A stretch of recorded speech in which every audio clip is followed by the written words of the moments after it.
판매가 일어나면 사실 내가 이제 신경 쓰지 않아도 계속 돈이 정산되는 그런 형태의 수익 구조를 만들 수가 있죠. 자면서도 돈을 버는 뭐 방법들 이제 시도는 다 했었거든요. 근데 결국에 당시에 이제 한창 떴던 게 자동화 수익을 만들 수 있는 가장 효율적인 방법이더라고요.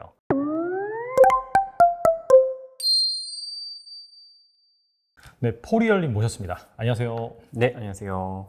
간단하게 소개 좀 부탁드립니다.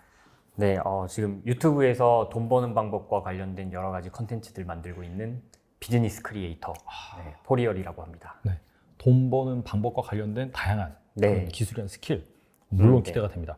이게 사실 최근에 주식 시장도 별로 안 좋고 부동산 시장도 안 좋다 보니까 상당히 많은 분들이 이 부업에 대한 관심이 커진 것 같아요. 자, 그런 차원에서 또 포리얼님한테 인사이트를 한번 네. 얻어보도록 하겠습니다.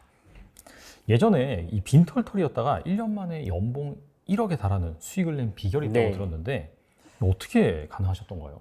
일단 저도 사실 지금 이제 뭐 부업으로 일컬어지는 여러 가지 이제 업무들을 했는데 원래 저의 시작은 이제 빈털터리가 된 다음에 유튜브로 돈을 벌자였어요.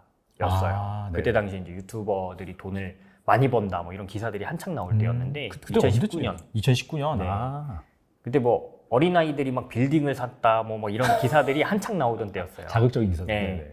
그때 유튜브를 하면 돈을 벌 수 있구나 막연하게 이제 유튜브를 시작을 했었는데 그러면서 이제 부업들을 하나 둘씩 찾아가지고 이제 진행을 한 거죠. 뭐 처음에는 이제 제가 몸을 써서 시간을 써서 돈을 벌어야 되는 부업들을 했던 것 같아요. 뭐 대리운전이랄지 퀵배달, 지금 배달하는 그런 거 이제 또 배달 대행 이런 거 네네. 이런 것들을 해보다 보니까 제가 일을 할 때 돈이 벌리지만 일을 안 하면 돈이 벌리지 않는 구조잖아요. 그렇죠. 그러니까 이제 내가 일을 하지 않아도 한번 만들어 놓고 수익이 나오는 구조는 없을까라고 생각을 하면서 이제 시도를 했던 것들이 지금 만들어 놓은 뭐 소위 말해서 수익 파이프라인이라고 하는 그런 것들이 이제 하나씩 건설이 된 거죠. 그래서 여러 가지 이제 온라인을 기반으로 해서 수익 파이프라인을 하나씩 늘려갔던 것 같아요. 그러면은 방금 말씀하신 것을 고시고 보면 네. 내가 실제로 뭐 노동이라든지 시간을 투자하지 않고라도 네. 자연스럽게 이제 자는 동안에도 돈이 들어오는 그런 방법들을 하나하나씩 네. 구축하셨다고 들었는데 네. 그렇다면은 이거 간단하게 좀 소개 좀 부탁드립니다. 네. 사실 제가 이제 유튜브 영상에서 한번 소개를 했었던 내용 중에 자면서도 돈을 버는 뭐 방법들 뭐 이렇게 해가지고 이제 소개를 해드린 영상이 있었어요. 네. 근데 거기서 이제 제가 그 모든 파이프라인을 제가 직접 구축해 본 건 아니지만 이제 시도는 다 했었거든요. 근데 결국에 당시에 이제 한창 떴던 게 쇼핑몰 운영, 특히 이제 뭐 위탁 판매나 드랍시핑이라고 하는데 해외에서는 다른 데에서 구매를 해서 이제 고객의 집까지 그냥 배송을 중간에서만 대행해주는 사실 역할을 하는 부업인 거죠. 네. 근데 이런 것들도 해보다 보니까 사실 뭐 재고 관리라든지 이런 것들이 제가 그냥 계속 신경을 써서 일을 하지 않으면 돈이 벌리지가 않는 거예요. 아, 그렇죠. 그래서 이 상품 유통이라는 것도 어느 정도는 내가 계속 노동을 들여야 되는 영역이다라고 이제 생각을 해서 결국에 찾아보니 디지털 상품을 파는 게 내가 시간을 직접적으로 계속해서 들이면서 돈을 버는 것과는 다른 그런 어떤 소위 말해서 자동화 수익을 만들 수 있는 가장 효율적인 방법이더라고요. 그래서 이제 소개를 했던 게 결국에는 나의 어떤 창작물이죠. 창작물을 파는 거예요. 그래서 뭐 카카오톡 이모티콘 만들어서 파는 거에 대해서도 제가 소개를 한 적도 있고 결국에 책을 출간하는 것도 사실 이런 영역에 속하죠. 근데 우리가 책을 출간한다고 생각하면 너무 거창하니까 그냥 PDF 형태로 된 전자책을 만들어서 전자책 문서를 판매하는. 근데 거기에도 충분히 나의 이제 노하우나 경험이나 지식들을 담아가지고 판매를 할 수 있으니까 그런 걸 한다든지 아니면 내가 녹화된 강의를 만들어가지고 판매를 한다든지. 근데 이런 것들은 한 번 만들어 놓으면 계속해서 판매가 되면서 돈을 벌어올 수가 있는 거죠. 내가 시간을 더 들이지 않더라도. 그리고 이 판매를 하는 이제 시스템만 만들어 놓으면 돼요. 네. 그러니까 결국에 돈을 자동화로 벌려면 네 가지 시스템이 필요한데 상품을 생산하는 게 자동화돼야 되고요. 생산 시스템. 네. 그리고 두 번째는 세일즈가 자동화가 돼야 돼요. 그러니까 결국에는 누군가가 와서 그걸 보고 구매를 해가야 되는데 그렇죠. 그거를 저희가 일일이 고객을 만나면서 사주세요 할 수는 없으니 세일즈 과정이 자동화가 돼야 되겠죠. 그리고 세 번째는 트래픽이 자동화가 돼야 돼요. 그러니까 우리가 세일즈를 하는 이 세일즈 퍼널이라고 하는데 그걸 만들어 놓으면 거기에 끊임없이 뭔가 새로운 사람들이 유입이 돼서 들어오는 시스템을 만들어 놔야 네. 트래픽이 자동화가 되는 거고 마지막 네 번째로 딜리버리 시스템이 자동화가 돼야 되거든요. 딜리버리라 하면 고객이 와서 결제를 하면 그 결제한 사람한테 상품을 전달하는 단계가 딜리버리인 거죠. 만약에 유통이라고 하면 주문이 들어올 때마다 우리가 상자 뭐 배송, 포장하고 확인하고 뭐 이렇게 해서 보내야 되잖아요. 근데 이제 디지털 상품 같은 경우는 웹사이트 하나만 구축을 해놓으면 와서 결제하고 알아서 다운받아서 갈 수 있는 그런 시스템이 이제 가능하다 보니까 디지털 상품을 주로 판매하는 영역으로 제가 조금 더 포커스를 해서 수익 파이프라인을 만드는 데 이제 집중을 했던 것 같아요. 그 디지털 상품이라고 한다면 방금 말씀해주신 이모티콘도 될 수 있고 네. 책이 될 수도 있고 강의도 될 수 있고. 네. 근데 말씀 들어보니까 핵심은 콘텐츠인 것 같아요. 맞아요. 그러니까 뭔가 네. 남들한테 효용을 줄 만한 디지털 콘텐츠를 네. 제작을 해야 되잖아요. 네. 그럼 포리얼님 같은 경우에는 어떻게 이제 그런 콘텐츠를 찾아서 제공해 주셨는지 그 부분이 궁금하거든요. 저도 정말 이제 그냥 간단한 것부터 시작을 했던 것 같은데 많은 분들이 이런 컨텐츠를 만들 때 내가 막 엄청나게 상위 0.1%의 전문성이 있어야 한다라는 생각에 이렇게 많이 좀 매몰되실 때가 있어요. 근데 저도 대학교 때 경영학과를 나와서 주식 투자를 그때 이제 대학교 때 시작을 했는데 선배들 따라서 빨리 하셨나요? 네, 돈을 많이 잃었죠. 이제 뭐 선배님이 이제 요거 좋대. 그럼 그냥 듣고 따라하고 뭐 그렇게 하다 보니까 그렇죠. 네. 결국에는 손실을 보더라고요.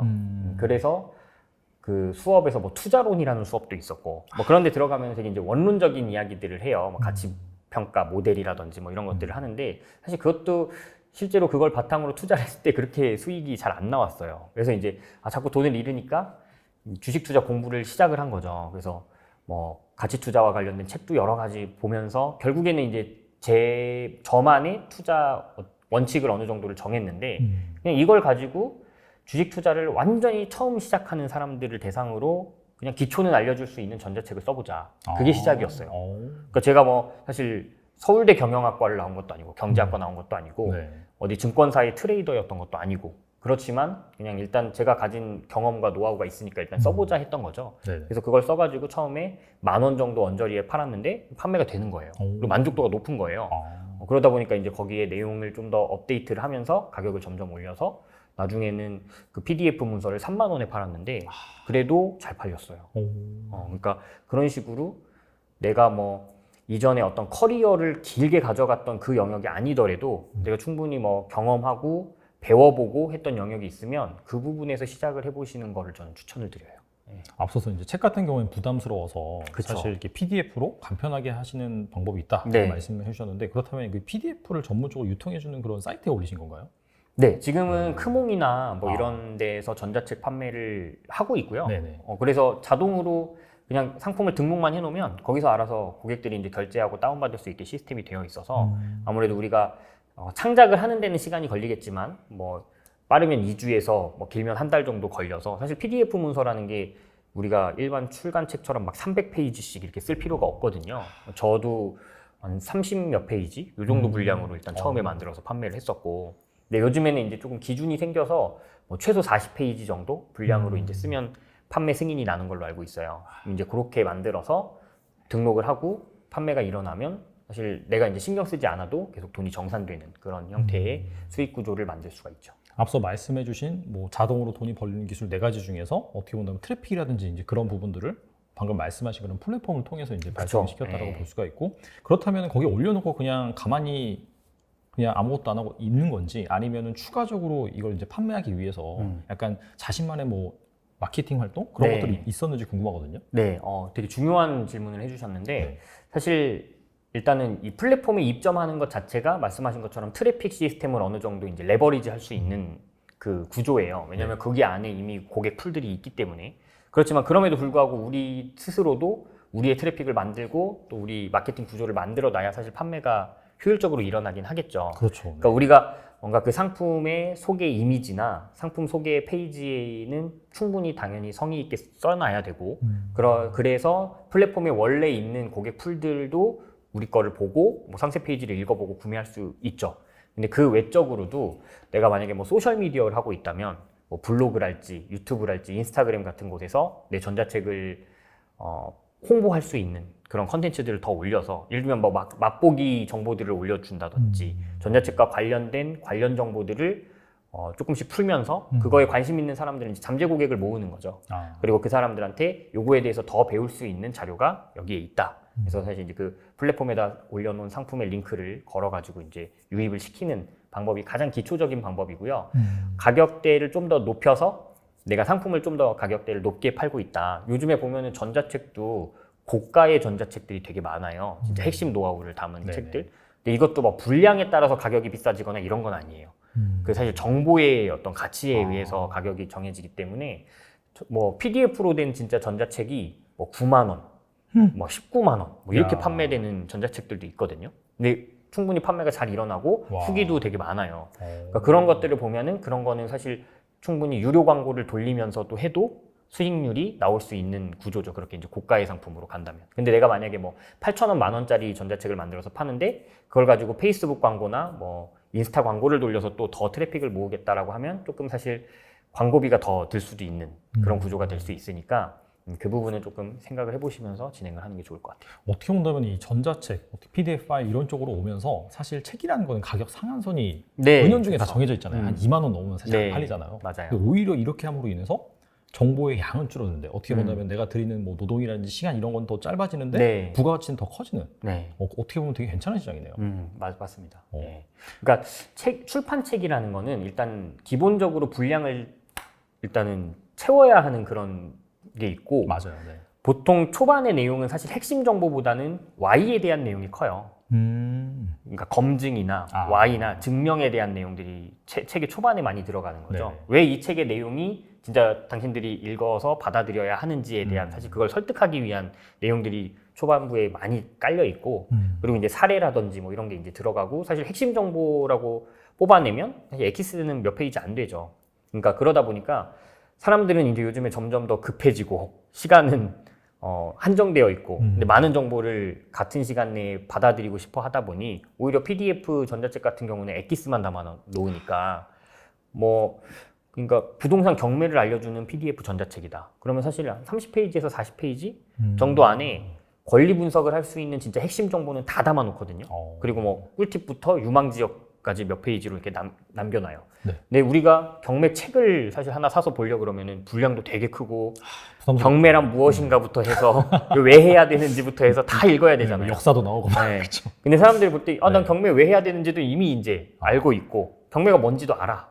근데 이제 이 방법과 핵심적인 노하우를 알고 싶은 거예요. 그런 사람들은 이제 그런 전자책이 고가여도 분량이 적더라도 구매를 하는 거죠.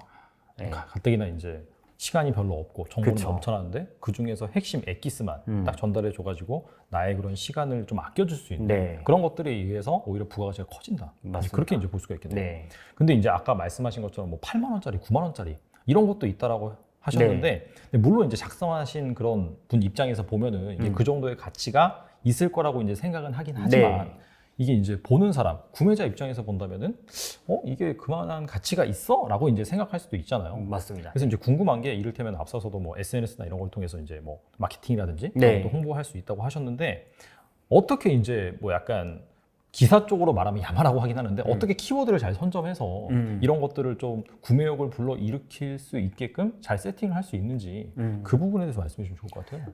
결국에 핵심은 잠재 고객을 잘 모으는 건데 제가 만약에 뭐 부동산 경매를 알려주는 전자책을 썼다라고 하면 부동산 투자 아니면 재테크 최소한 재테크에라도 관심 있는 사람들을 일단 많이 모으는 게 먼저 1번이겠죠. 네네.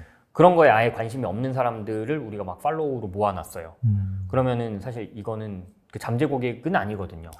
그러니까 내가 뭐 맛집 인스타그램을 막 운영하면서 인스타그램에 팔로워가 한 3,000명 있어요. 근데 내가 이제 경매 부동산 전자책을 쓴 거예요. 그러니까 난 어차피 팔로워 3,000명이나 있으니까 여기다가 내 거 홍보하고 하면은 팔리겠지. 3,000명이나 있는데. 그런 거는 되게 이제 오산인 거죠. 그 사람들은 사실 거기에 관심이 없을 가능성이 크고 그냥 뭐 내가 맛집 이런 거 올리니까 맛집에 관심이 있어서 팔로우를 한 사람들인데 갑자기 거기다가 대고 이제 이걸 팔겠다라고 하면 안 되니까 결국에는 앞서서부터 관련 컨텐츠들을 일단 올리면서 뭔가 팔로우를 모아놓는 작업, 블로그로 치면 이웃을 확보하고 유튜브로 치면 구독자를 확보하는 작업들이 필요한 거죠. 그러니까 예를 들면 사이다 경제에서도 주식 클래스나 뭐 재테크 관련 클래스들을 열었을 때 효과가 좋겠지만 갑자기 여기서 뜬금없이 뭐 기타 잘 치는 법 이런 강의를 누가 갑자기 열었다라고 하면 사실 사이다 경제 차원에서 모객이 되기가 어려울 가능성이 크잖아요. 그러네요. 아니면 뭐 탁구 잘 치는 법 이런 강의를 만약에 한다. 그럼 어려울 가능성이 커요. 왜냐하면 잠재 고객이 아니기 때문에. 그렇죠. 결국에 잠재 고객을 미리 모으기 위한 컨텐츠를 해야 되고 그 컨텐츠 방향을 잘 잡아야 돼요. 그러니까 미끼라고 보셔야 돼요. 미끼. 내가 잡을 그 사람들이 골프를 좋아하는 사람들이면 골프 좋아하는 사람들이 반응할 만한 내가 미끼를 계속 던져야 되는데 그냥 뭐 이것도 던졌다가 저것도 던졌다가 그러다가 갑자기 골프 좋아하는 사람들이 모여 있길 바라면은 안 되는 거죠. 그러니까 내가 쓴 전자책과 관련 있는 사람들이 반응할 만한 정보들을 올린다. 그리고 그 전자책이라는 게 있다라는 존재를 사실 은연중에 이제 암시를 계속 뿌려놓는 거죠. 네. 이거에 대해서 더 배울 수 있는 이런 자료들이 있다. 그리고 보통 이제 이렇게 판매를 하다 보면 전자책에서 멈추지 않고 전자책을 내고 나서 전자책을 판매하면 그거의 연장선으로 이제 강의 같은 거를 또 더 하거나 이렇게 하기도 하거든요. 네네. 그럼 이제 뭐 강의까지 더 있다라는 것도 알려주고 내가 이번에 뭐 강의를 했다라든지 그런 것들이 이제 계속 컨텐츠로서 올라가면 사람들이 그거에 관심 있는 사람들이 점점 모이게 되겠죠. 저희가 이제 어떻게 얘기하다 보니까 약간 전자책, PDF 이런 네. 식으로 계속해서 집중적으로 대화를 나눴는데 이것 말고도 여러 가지 하셨잖아요. 네. 그렇다면은 약간 초보, 뭐 초보 M자러라고 해야 되나? 네. 이제 막 부업을 도전해 보려고 하시는 그런 분들에게 추천을 한다면 여러 가지 방법 중에서 뭐가 좋을까요? 저는 일단은 소셜 미디어를 키우는 작업은 누구나 해봤으면 좋겠고요. 그러니까 지금 온라인 시대에서 돈을 벌려고 하는데 소셜 미디어를 키우지 않고 돈을 벌겠다라고 하면 일단은 되게 너무 좋은 무기가 있는데 그걸 그냥 포기하고 시작하는 거나 다름없는 거죠. 그러니까 충분히 내가 총을 들고 싸울 수 있는데 도끼를 들고 싸울 필요가 없는 건데 지겠네요, 그러면. 남들 다 총 들고 있는데. 그죠. 그러니까 소셜 미디어에서 뭐 다 하라는 게 아니라 내가 유튜브면 유튜브, 블로그면 블로그, 인스타그램이면 인스타그램 뭔가 하나를 정해서 이제 그 거기서 컨텐츠를 만들어내는 연습을 계속해서 컨텐츠 생산 능력을 일단은 만드는 게 우선인 것 같아요. 그게 돼야 사실 상품 크리에이션도 거기 그 능력에서 기반해서 사실 많이 나오는 거고 컨텐츠를 사실 잘 만들어낼 수 있어야 컨텐츠 상품이 나올 수가 있겠죠, 결국에. 그러니까 그런 기본적인 어떤 일단 속근육을 키우는 게 중요한 것 같은데 뭐 글쓰기라든지 디자이너 수준으로 막 디자인을 할 필요는 없지만 그냥 우리가 간단한 요즘에는 디자인 툴들이 많으니까 그냥 그런 걸 써가지고 최소한 그냥 보기 껄끄럽지 않게 디자인을 할 수 있는 최소한의 디자인 능력 뭐 아니면 간단한 영상을 편집할 수 있는 능력이랄지 이 정도의 어떤 속근육들을 좀 키우는 게 우선일 것 같고요. 그렇게 키워서 뭔가 팔로워든 팬들이든 어느 정도가 모이면 거기다가 붙일 수 있는 수익 구조는 되게 다양하게 이제 펼쳐질 수가 있어요. 근데 제일 쉽게 할 수 있는 건 내가 상품도 안 만들고 그냥 당장 어떤 특정군의 타겟을 내가 모아놨다. 그러니까 이때 이제 가정은 공통된 관심사가 있는 사람들을 모았을 때의 이야기예요. 막 중구난방으로 모이지 않았을 때. 네네. 그러면 그냥 제일 쉽게 시작할 수 있는 건 제휴 마케팅이죠.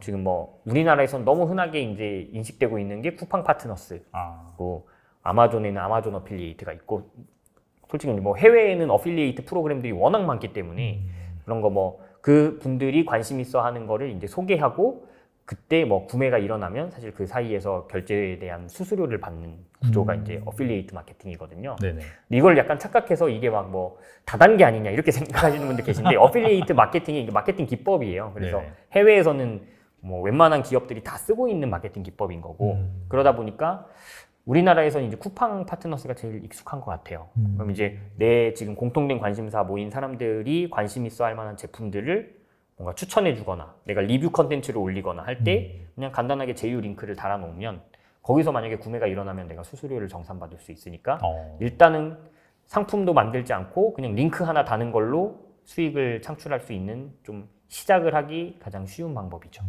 사실 SNS 채널을 키우는 게 뭐 향후에 뭐 자신만의 그런 제품을 팔기 위한 그런 뭐 판매 채널 네. 그런 거라고 생각할 수 있지만은 그 채널 자체만으로도 수익이 나올 수 있는 여러 가지 방법들이 있으니까 그죠. 이것을 사실 안 가져간다는 건 말이 안 되는 것 같아요. 네. 내가 언제 무슨 사업을 할지 모르는데 굳이 뭐 내가 어떤 유통을 할 거다 아니면 뭐 브랜딩 사업을 할 거다 해서 그 상품을 팔기 위해서 소셜미디어를 키워야지가 아닌 거죠. 이미 키워놓으면 공통된 관심사를 가진 사람들을 어느 정도만 모아놓으면 사실 그때부터 할 수 있는 게 더 많거든요. 그래서 그냥 지금 당장 사업 아이디어가 없다고 해도 어떤 특정 관심 있는 주제가 있다면 그 주제를 가지고 소셜미디어를 키워보시는 작업은 그냥 해봤을 때 손해보는 거는 없을 거다. 또 들으니까 궁금한 게 네. 되게 많잖아요. 인스타도 있고, 뭐 페이스북도 있고, 네, 네이버 그렇죠. 블로그도 있고, 그 다음에 영상으로 하면 뭐 유튜브도 있고. 네. 그럼 이제 처음 시작하는 사람이다라고 한다면 어디가 가장 좋을까요? 이거는 정말 케바케인 것 같아요. 그러니까 사람들마다 자기가 선호하는 영역이 있거든요. 그러니까 예를 들면은 나는 글쓰기가 죽기보다 싫어. 근데 주변에 이제 그 본인 주변에 있는 사람들을 이야기를 들어보면 다 블로그를 해야 돈을 번대요. 그래서 블로그를 해요. 그러면 지속 가능성이 낮은 거죠. 내가 어떻게 뭐 하기 싫어도 10개, 15개까지는 글을 쓰겠지만 그게 지속되기가 힘들어요. 근데 소셜미디어 운영의 핵심은 사실 지속성인 거거든요. 그러니까 계속 꾸준하게 컨텐츠가 올라오는 게 제일 중요한데 내가 이게 지속 가능하지가 않다면 블로그에 글 10개나 썼어. 땡. 이렇게 하면 이제 성장이 둔화되고 그걸로 수익화를 하기는 어려운 거죠. 그러니까 결국에 내가 글쓰기가 나는 좋아요 하면 블로그가 적합한 거고 난 영상을 만들고 뭐 이렇게 카메라 앞에 나와서 이야기하거나 이런 거에 큰 거부감이 없다. 그럼 유튜브도 너무 좋은 채널인 거고요. 아니면 이렇게 긴 영상을 만드는 것보다 짧은 영상이 와다다다 나는 설명을 하고 이런 게 더 좋더라 하면 요즘에는 쇼폼 컨텐츠도 인기가 많으니까 그렇죠, 맞아요. 오히려 틱톡으로 가든지 아니면 인스타그램 릴스, 유튜브에서 쇼츠만 운영을 하든지 사실 이거는 멀티 유지가 가능하기 때문에 또 쇼폼 컨텐츠는 저는 되게 유망한 영역이라고 보고 있는데 인스타에도 올리고 유튜브에도 올리고 그죠. 한번 만들어 놓으면 이제 3개의 그 소셜 미디어를 동시에 운영할 수도 있는 거니까 그렇게 해보거나 아니면 나는 사진 찍는 걸 좋아한다 아니면 카드 뉴스처럼 뭐 내가 이미지 형태로 뭔가 정보를 짤막짤막하게 전달하는 거를 잘하는 것 같아요 하면은 인스타그램을 운영하는 게 맞고 네. 그러니까 어떤 소셜 미디어를 해야 돈 벌어요라는 질문은 잘못된 질문인 것 같아요. 왜냐하면 뭘 해도 돈은 벌 수 있어요. 근데 대신에 그게 나랑 맞냐 안 맞냐가 더 중요한 영역이다. 자기가 이제 잘할 수 있는 그런 분야를 증폭시켜줄 수 있는 그런 채널을 잘 찾아서 하는 게 중요하다. 네. 알겠습니다. 이런 걸 다 했어요. 뭐 말씀하신 것처럼 채널도 잘 만들고 글도 열심히 쓰고 하는데 수익이 안 나시는 분들이 있을 거란 말이에요. 네. 그래서 약간 이렇게 온라인에서 디지털 콘텐츠를 판매를 해서 비즈니스 활동을 하고 계시는데 흔히 저지르는 실수 이것 때문에 사실 이런 분들은 돈을 잘 못 벌더라 이런 게 일단 뭐가 있을까요? 뭐 저지르는 실수들 너무 많은데 방금 이제 소셜미디어 키울 때에 대해서만 보면 컨텐츠를 일관성 있게 올리는 게 아니라 되게 중구난방으로 올리면 일단 공통된 관심사의 사람들이 안 모여요. 그러니까 일단 수익화가 어려워지는 결과가 빠지고 그러니까 주제가 같더라도 타겟이 달라지면은 사실 수익화는 어려워질 수 있거든요. 예를 들면은 운동은 똑같은 운동에 대한 만약에 채널을 제가 운영을 하는 거예요. 근데 제 타겟은 말라서 컴플렉스가 있는 남자들이 타겟이에요. 그래서 이 사람들이 이제 근육을 키우고 더 이상 뭐 어디 가서 야, 너 말랐어 이런 소리 안 듣게 만들어주는 게 제 이제 어떤 상품이다. 그래서 살찌우는 뭐 운동 코스 이런 게 있을 수 있잖아요. 그렇죠. 그러면 뭐 맞아요. 식단에 대해서도 알려주고 운동에 대해서도 알려줄 수 있는 어떤 교육 상품이 있을 수 있는데 자 이거를 내가 팔려고 하는데 컨텐츠는 주제는 운동 똑같지만 막 제가 뭐 90kg에서 이번에 사진 찍으면서 다이어트 하는 방법 예를 들면 뭐 이런 컨텐츠를 갑자기 올린다 그러면 우리 타겟과는 사실 거리가 먼 컨텐츠인 거죠. 똑같은 운동이라고 할지라도. 근데 이런 실수를 생각보다 많이 저지르세요. 그러니까 주제 안에서 그냥 막 이것도 해보고 저것도 해보고 이러는 거죠. 예를 들면 또 하나의 예시를 들어보면 뭐 피아노 연주가 주제다. 그러면 성인인데 피아노를 취미로 배워보고 싶은 사람들 뭐 이런 사람들을 내가 타겟으로 정해놓고 모아볼 수도 있고 아니면 그냥 피아노 연주에 감상하는 것 자체를 그냥 좋아하는 사람 뭐 배우는 거는 상관없고 그냥 자기 전에 피아노 음악 듣는 게 좋아하는 사람을 모을 수도 있죠. 아니면 피아노나 뭐 악기에 관심 있는 사람들 그냥 나처럼 연주하고 이런 사람들을 모을 수도 있어요. 그러면 누구를 모았느냐에 따라서 사실 수익화 방법은 다 다르거든요. 내가 레슨에 관심 있는 사람들 모았으면 당연히 이제 레슨을 해서 돈을 벌 수 있을 것이고 연주 감상 자체를 좋아하는 사람들을 모았다면 내가 뭐 기념 앨범을 만들어서 팬들한테 이제 굿즈로 판매를 한다든지 이렇게 해서 수익화를 할 수도 있겠죠. 아니면 악기에 관심 있는 사람들을 모았다면 악기 뭐 도소매 업체랑 이렇게 제휴를 해서 뭐 좀 좋은 조건으로 판매를 연결해주고 거기서 뭐 수수료를 받는다든지 아니면 내가 직접 유통을 한다든지 할 수도 있는 거고. 그러니까 이렇게 이제 타겟이 딱 정해졌을 때 수익화를 하기가 굉장히 수월해지는데 그게 아니라 막 뭐 어떤 히트곡의 커버곡 연주 컨텐츠를 올렸다가 또 오늘 뭐 무슨 피아노 언박싱 리뷰를 올렸다가 막 이러는 거죠. 내 채널 주제는 피아노니까. 근데 같은 피아노라고 하더라도 사실 이렇게 지금 공통된 관심사의 사람들을 모으려면 좀 일관되게 컨텐츠를 그들을 생각하면서 좀 만들어주는 게 중요하다. 그러면 수익화를 좀 보다 빨리 할 수 있는 길인 것 같아요. 딱 응집해서 타겟을 모아서 거기다가 이제 수익화를 붙여야.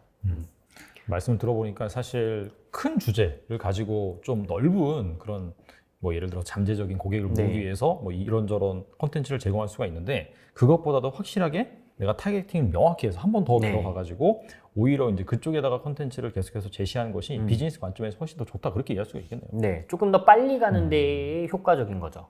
제가 만약에 운동을 가지고 뭐 이런저런 채널들, 이런저런 컨텐츠를 다 해서 운동에 대한 메가 채널이 됐다. 그럼 사실 그때는 뭐 예를 들면 채널에 구독자가 한 50만 명, 100만 명 되는 채널을 제가 만든 거예요. 네. 그러면 어떤 걸 뭐 다이어트 관련 식품을 만약에 유통을 한다 그러면 그 중에서 한 2, 3만 명은 관심이 있어서 샀다. 이렇게 되겠죠. 네네. 대신에 근데 그러니까 이 가정은 메가 채널이 됐을 때예요. 그러니까 시간이 상당히 오래 걸린다는 거죠. 근데 이거를 버텨낼 수 있는 사람들이 별로 없어요. 아니면 기업 차원에서 이걸 진짜 돈을 계속 투자하면서 간다든지 그런 게 아니면. 그러니까 개인으로서 우리가 스몰 비즈니스를 시작할 때는 아무래도 더 니치 마켓을 정확하게 잡고 내가 그 영역에서는 나를 떠올리게 만들겠다로 전략을 잡고 가는 게 수익화를 조금이라도 더 빨리 좀 앞당길 수 있는 방법이다라고 설명을 드리고 싶습니다. 이게 사실 뭐 원대한 꿈을 가지고 시작하는 건 좋은데 그 처음에 딱 시작하고 얼마 지나지 않아서 수익이 나면은 그게 약간 원동력이 돼가지고 그죠, 계속해서 그죠. 할 수가 있는데 네. 계속 막 수익이 안 나고 시간만 가고 하면은 지치잖아요. 맞아요. 네. 그런 차원에서 상당히 좀 중요할 것 같아요. 그러니까 결국에 확장은 나중에 내가 돈을 벌면서 확장은 할 수 있어요. 내가 니치 마켓을 딱 잡고 여기서 확장이 됐으면 그 다음에는 점점 펼치면 되는 거거든요. 예를 들면은 아까 사례로 들었듯이 마른 사람을 대상으로, 마른 남자들을 대상으로 운동을 알려주는 걸 내가 했다. 그렇게 해서 마른 남자들만 잔뜩 모였는데 그렇게 하다 보면 결국 마른 남자들 중에서 또 살이 쪄가지고 이제는 내가 생애 처음으로 다이어트를 해보네 이런 사람들도 나올 거예요. 네네. 그러다 보면 내가 또 이제 다이어트 컨텐츠도 올릴 수 있는 거고 결국에는 살을 찌우려고 막 햄버거도 먹고 이렇게 막 일단은 먼저 먹는 거를 막 알려줘서 많이 먹었더니 알게 모르게 나는 이제 뱃살도 생기고 이렇게 됐어요. 그럼 이제 뱃살을 또 빼는 방법의 컨텐츠를 올리다 보면 결국 운동 영역에서 다 확장이 되게 되어 있어요. 나중에는 또 다이어트에 대한 것도 다루게 될 거고 어차피. 근데 처음부터 그거를 이렇게 중구난방으로 하다 보면은 사실 수익화를 못하고 그냥 계속 버텨야 되는 상황으로 컨텐츠를 이끌어가게 된다는 거죠. 그래서 그렇게 가는 것보다는 좀 니치에서 시작해서 오히려 차라리 여기서부터 수익을 만들면서 확장해 나가는 게 더 수익화를 하는 영역에서는 효율적이다라고 말씀을 드리고 싶습니다. 네. 그리고 유튜브 채널에서 재밌는 그 네. 콘텐츠가 있더라고요. 무인 판매 시리즈. 네. 이게 이제 조회수 거의 200만 원 넘었더라고요. 네. 이게 200만이면 진짜 어마어마한 건데. 그래서 이거 어떻게 기획하고 어떻게 또 이렇게 하게 되셨는지 말씀해 주시면 좋을 것 같아요. 사실 제가 이제 계속 설명을 했던 막 중구난방으로 하지 마라가 제가 다 했던 실수들이기 때문에 이제 그런데 저는 이제 그 처음에 말씀드렸다시피 네. 그 유튜브로 원래 돈을 벌 생각으로 유튜브를 시작했기 때문에 근데 유튜브에서 조회수가 많이 터지는 영상을 막 만들고 싶어 하는 게 그때는 니즈였어요. 네. 왜냐면 유튜브 조회수 수익으로 막 돈을 벌어야 된다는 네. 생각밖에 없었으니까. 그러니까 그걸로 뭔가 파생해서 뭔가 상품을 만들고 사업을 해야지라는 생각을 초창기에는 못 했었어요. 유튜브를 만들어서 할 때는. 그러니까 전략적으로 접근을 못 했던 거죠. 그러다 보니까 그냥 이런 컨텐츠도 만들어보고 저런 컨텐츠도 만들어보고 하면서 조회수가 터지기를 이제 바라는 거예요. 그러다 보니까 이제 컨텐츠에 대한 기획을 항상 했었고, 그런 와중에 과거에 이미 너무 검증되고 사람들이 좋아했던 열광했던 컨텐츠들이 뭐가 있을까, 그런 것들을 막 찾아보면서 그때 그냥 우연히 했던 게 그 일밤의 양심냉장고 옛날에 했던 그걸 바탕으로 양심상점이라는 걸 만들어 보자.